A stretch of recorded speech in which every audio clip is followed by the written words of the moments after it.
Once again, we're back. Welcome to the Unconquered Fam podcast, where the premise is positivity, the source is love, and the outcome is hopefully peace, whatever that means to you.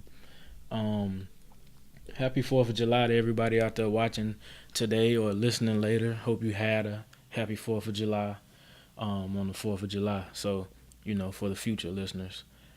Today, as I've advertised, also, if you want to know when the advertisements, I guess, for each episode go out. They go out on Sunday evenings. It's usually when I send them out after people get home from church and get ready to go into their Sunday dinner mode or family mode. I send out what the podcast is going to be on for that week. So look out for it on Sundays on both my personal page, Facebook, and the Unconquered Fam Facebooks and Instagrams. Today we're talking about money, being smart with money. I have a budget that I've created that, if you want to hear more about that or have an interest in trying to be, I guess, more disciplined with tracking your expenses or your monthly budget and everything, I have a budget, and I'll talk more about that towards the end of the podcast. But I just want to throw that out there for anybody listening right now who might want to hit me up in the DMs or email me about possibly getting this budget that I have that I feel like can help people. But I understand, as far as money, that people have mixed feelings about the subject. To some people, money is everything. To others, money is nothing. The crazy thing is that there are both, wealthy people and people who aren't wealthy on both sides of that equation as it pertains to their individual feelings about money or their biases towards money. So prior to speaking on this topic, excuse me, I consider both the differences between the two groups. I gave thought to individuals I know, people I don't know, but still have a perception of in terms of how they feel about money. And lastly, the general differences between males and females when it comes to their views about money. And from that process, I came up with today's podcast, hoping I can provide like a universal insight on how to approach money, but hopefully not compromise what side of the fence you're on when it comes to how you feel about money. And I hope that if you do switch sides after this podcast, that it's because you really want to. I just thought it was important before we jump into it that, people understand, where I'm coming from when I go into this topic, because I know there are a lot of different viewpoints when it comes to it. But to start it off, on a positive note, when you think about money, understand that it's enough for everyone. So go get you some. Everything has a market. They differentiate in size, but identifying the pros and cons to whatever market you're in can be the difference between, value you may get out of a specific market at any point in time. Some of these markets, they fluctuate day to day, and some of these markets take longer periods of time to change. And understanding that there's a flow of money, because in order to be in a market, it has to have some value. So whatever market you're in has value because of the flow of money. Now, how little or how big that amount of money is dependent on, market conditions. But understand that there is a market for everything. There's a market for people who paint. There's a market for people who speak. There's a market for people who shop. I mean, they will pay you to shop nowadays. So, there's a market for pretty much anything you want out there. And as long as you understand the market, you can understand how to profit from it. So understand that you are valuable, and the more skills that you learn and can apply to being successful, in particular, in any particular market, will translate to money and experience. And you'll be able to make decisions that can possibly increase your gains exponentially in the future based on that experience and learning an individual market, because some markets have, parallel conditions. Some markets are the same in some aspects and some of them are different. But if you can figure out what's the same from, say, if you're a football coach, what's the same as far as selling an idea or getting somebody to buy into your program, and then you move to some type of firm where you have to, pitch an idea or a program. Now you've had experience, and those experiences and those skills translate over to whatever firm you went to. So understanding that the skills you have are valuable and can earn you money is really, really important to take from one experience to the next, whether it's a job, whether it's just getting different relationships with business partners, anything of that nature. And money is a big part of the skills that you acquire. You know, I secondly, I want to identify that, you know, you have to find people that know more than you. You don't know everything. These people can help you avoid the mistakes that they've already gone through. You know, you will lose, but you don't have to lose that much. And starting to learn how to minimize losses, and understanding that you're going to lose, but you're also going to win. And people that have already lost can teach you how not to lose. So identify people that know more than you. Try to find people who are doing this or doing that. Things that you find are interesting, things that can bring you money into your pocket if they bring you in on it. And all you have to do is learn certain skills or learn the program or the business that they're in, and from there you can start to generate more money and start to generate more value throughout your life. And identifying people and mentors is just something that I really believe in. I really believe that minimizing your mistakes based on seeing what everybody else has done and how they've made a mistake, and also learning from your own mistakes, can help you, especially when it comes to money, because everybody has a get rich quick scheme. Everybody has these different things that they'll pitch to you in terms of, hey, we're doing this, it can make you a lot of money. Hey, we're doing that, it can make you a lot of money. And then you follow the crowd, and only a few people make a lot of money out of that one pitch, and you're not one of them because you didn't identify the market. You didn't talk to people who are already in the market making money, who've done it for years. So try to find mentors and try to find people that know more than you. I can't stress that enough. I feel like that can really help 90% of the people that are going to listen to this podcast, because it's really important. Just like, you watched a certain athlete growing up, or you watched a singer or somebody, you start to try to emulate them in a way, but also still have your own style to everything that you do. And from that, you became great or better at whatever it is you were doing. So try to find people that know more than you. When we attack this from a love perspective, the source, it's not really in the traditional source, but I feel like in order to really understand and love yourself enough to play your money the right way, I feel like you have to understand value over price. Just because it's enough for everyone, just because some money is just enough for everyone, and to some people is you need more and more and more and more, doesn't mean that you're getting the appropriate value for the prices that you're paying for certain things. At 20, you get money differently than how you're going to get it at 30, and so on and so forth. Whether you are up or down at either point is irrelevant compared to those experiences that I talked about just recently in the last section. Whether you're getting money the same way, or you're up and down as far as wins and losses, is irrelevant to the experiences that you gain, because those experiences can help you and they can also help other people. So always be able to spread the knowledge that you have about money, and what you went through and how you lost money, and how you gained it, because what you put in is what you get out. And those relationships and helping people can really come back and help you in the long run, or help you when you're really down and you need somebody to help you in terms of money. So always try to give back when it comes to that. Don't be just super selfish with your money. Don't be dumb, but don't be super selfish with your money, because it can come back to bite you, because you never supported this cause, or you never supported that cause, and now you have a cause and you really believe in it, and nobody wants to support you because you never supported them. So always be willing to support things that you believe in with your money, and if you can get a return off that investment, then figure out how to get a return off that investment, whether it's learning the market or whether it's just understanding that somebody believes in their product and they're going to be successful because of the characteristics that they have. Invest your money in good character businesses. As far as a peace outcome from all of this in terms of money, I think you really just got to understand that losses and gains come with it. Understand your losses and learn, understand your gains, and adapt with the environment. It takes money to make money. It's not always easy to increase your funds, but it's well worth it. People miss out on different opportunities because they don't have the capital to embark on different ventures. So those missed opportunities are blessings in disguise, or they can simply just be misses that you're missing because you didn't play your money right in the beginning.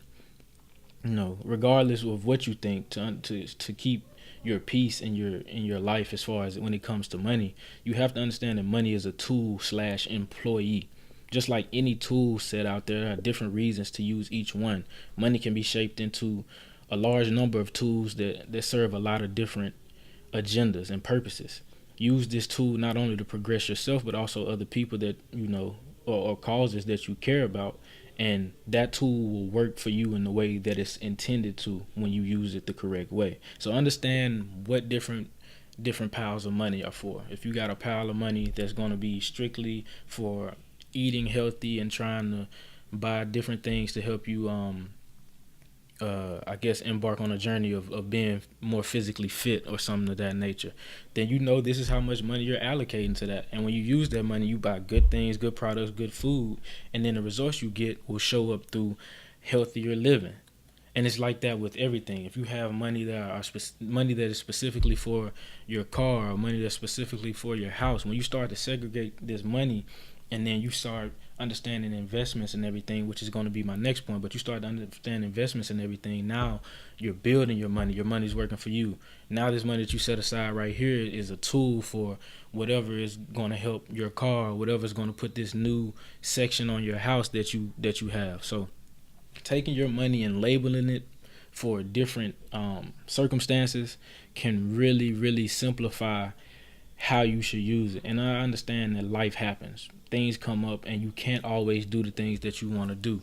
But if you get into what my next point is, being disciplined with your money and starting to invest, then you really, really can multiply your gains exponentially. So like I said, identify people that know more than you. If you're not big on understanding different investments, then find somebody who is.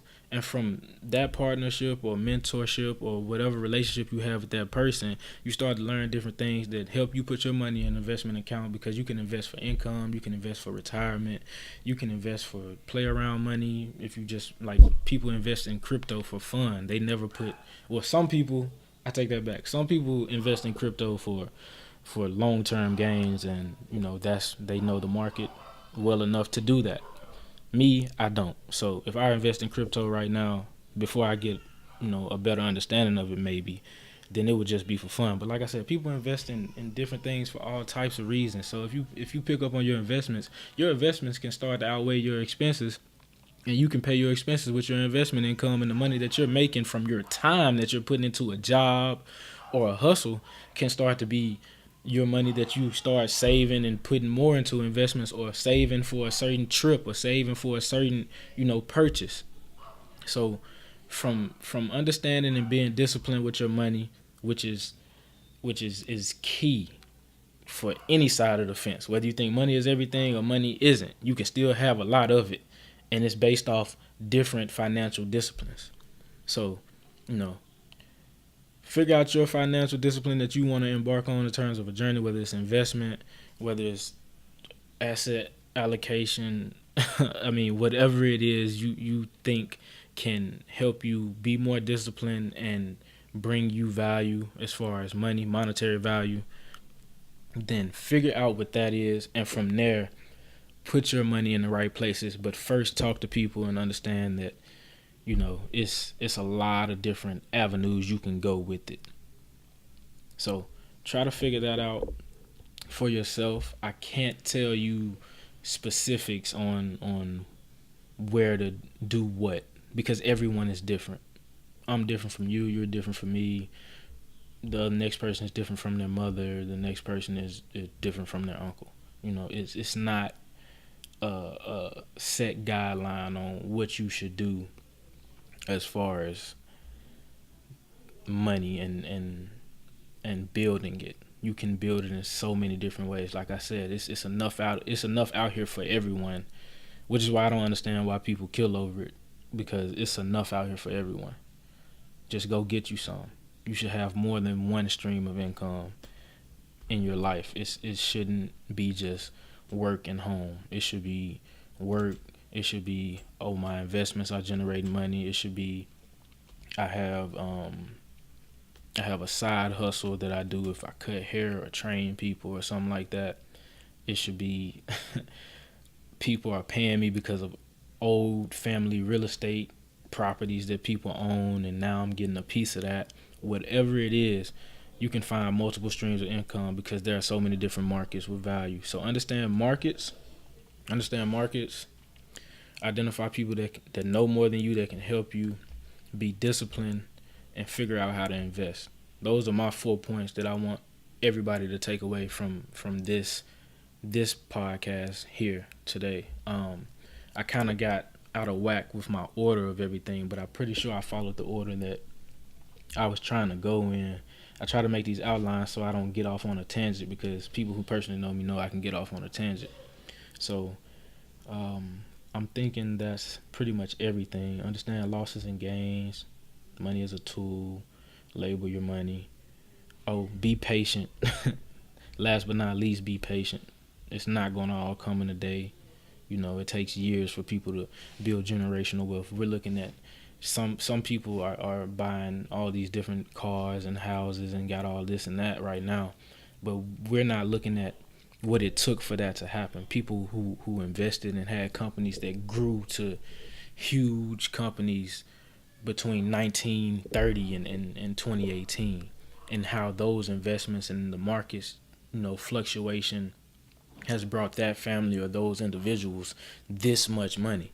So it's not always for you. You may work your whole lifetime and build up this financial discipline and start these different things that you will never see the outcome for. But just like everybody else out here, you got to live for somebody or something. And me personally, I'm going to do what I have to do, hopefully to build generational wealth, so my kids and my kids' kids and their kids don't have to worry about certain things and misfortunes because of money, when money is really what we believe it is. If I paid you in cookies because dollars wasn't valuable, and money and cookies was the monetary, monetary thing we use to pay people with, then if I tried to give you $1 instead of a cookie, you would look at me like I'm crazy, like I don't want this dollar.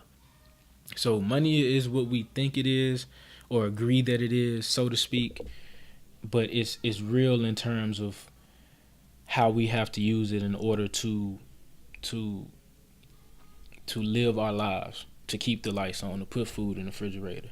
So you look at it as if the ends justify the means in some ways, but it's really what we agree it is. And if you understand that it's a tool and can be an employee for you, then you learn how to work smarter, not as hard. But if you work both ways, the sky's the limit.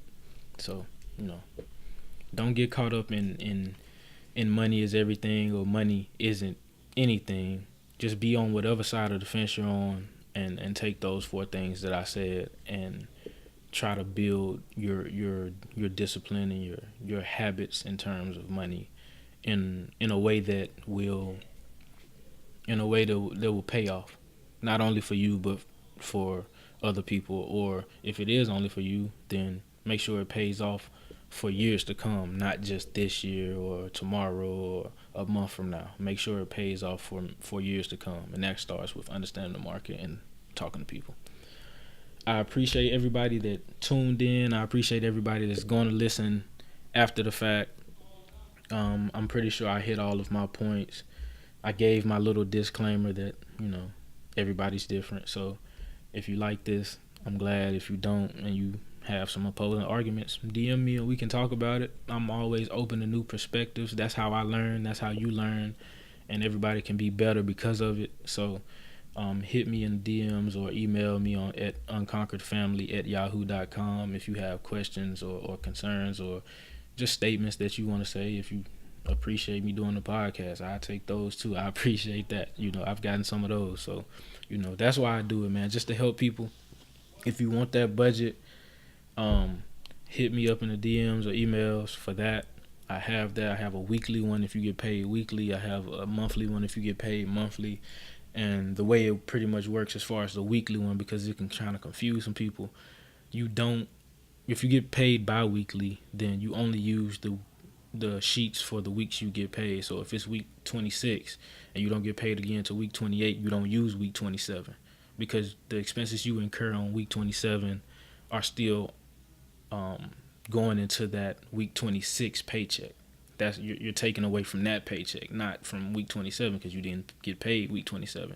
And then when you got week 28, then you start using your expenses after that paycheck, and you start tracking them on that page. If you get paid weekly, then it's easy. You use it weekly. If you get paid monthly, then it's even more easy. You just put the one number of the salary in, and it shows you how much you should take out for investments. It shows you how much and you can tweak these things. It's an unlocked budget. I'm not going to send you a locked budget, but you can tweak these things. It shows you how much you take out for investments. It shows you how much you can take out for savings after expenses, because you need to save more than just once. You save to invest, you save for emergencies, and then you save to save. And as long as you track those percentages and make those percentages what you think you can live off of, then you'll always be saving money, have some left over, and you'll always be invested. If you don't have an investment account, start an E-Trade or one of these other types of accounts out here, and then start talking to people to figure out what to put your money in to try to get growth. If you can go out here and gamble and spend money on things that you really know you shouldn't be spending it on, then you can take out a little bit of money to invest in your future or your kids' future, or your family's future. If you can take out money to do all those other things, you can take out a little bit of money to invest. And I urge you to do that, because, just working 9 to 5 or whatever isn't going to be enough the way the economy is going. It's always going to be more ways that you should try to make your money grow. So hit me if you need it. I appreciate it. Love y'all. I'm out.